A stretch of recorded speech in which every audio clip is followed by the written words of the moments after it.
दोस्तों, अजीब विडंबना है हमारे देश में। हमारे देश का पहला बना हुआ भारतीय फाइटर जेट तेजस एयर शो में पार्टिसिपेट करने के लिए दुबई जाता है और एयर शो में पार्टिसिपेट करने के दौरान वह क्रैश कर जाता है। और जिसमें बड़े दुख की बात यह है कि हमारे फाइटर जेट पायलट की भी मौत हो जाती है और हमारे देश की बेइज्जती होती है वो अलग, क्योंकि वह फाइटर जेट तेजस हमारे देश को रिप्रेजेंट कर रहा था। और उस फाइटर जेट तेजस को बनाने वाली कंपनी एक भारतीय सरकारी कंपनी है, एच ए एल ही उस तेजस को बना रही है, फाइटर जेट को बना रही है। और एचएएल के ऊपर पहले भी कई बार सवाल निशान खड़े होते रहे हैं कि यह 1983 से फाइटर जेट बना रही है, लेकिन ये एक उत्तम क्वालिटी का फाइटर जेट नहीं बना पाई है जो अच्छी उड़ान भर सके और जो सुरक्षित हो।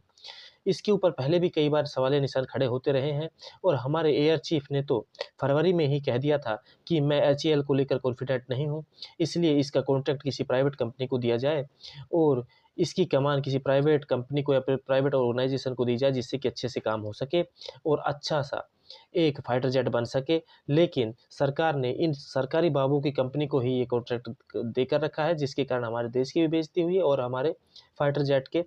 पायलट की भी मौत हुई है। तो ये हमारी सरकार को भी सोचना चाहिए कि जो सरकारी कंपनी 1983 से फाइटर जेट बना रही है, वो एक इतना अच्छा फाइटर जेट नहीं बना पाई है कि जो हमारे एयर शो के दौरान पार्टिसिपेट करने के दौरान ही क्रैश हो जा रहा है। तो दोस्तों, ये एक सरकार को भी सोचने वाली बात है कि ये सरकारी बाबू की कंपनी को साइड करके इसका कॉन्ट्रैक्ट एक प्राइवेट अच्छी ऑर्गेनाइजेशन को दिया जाए, जिससे कि अच्छा फाइटर जेट बन सके, क्योंकि ये देश की सुरक्षा का भी मामला है और हमारे देश की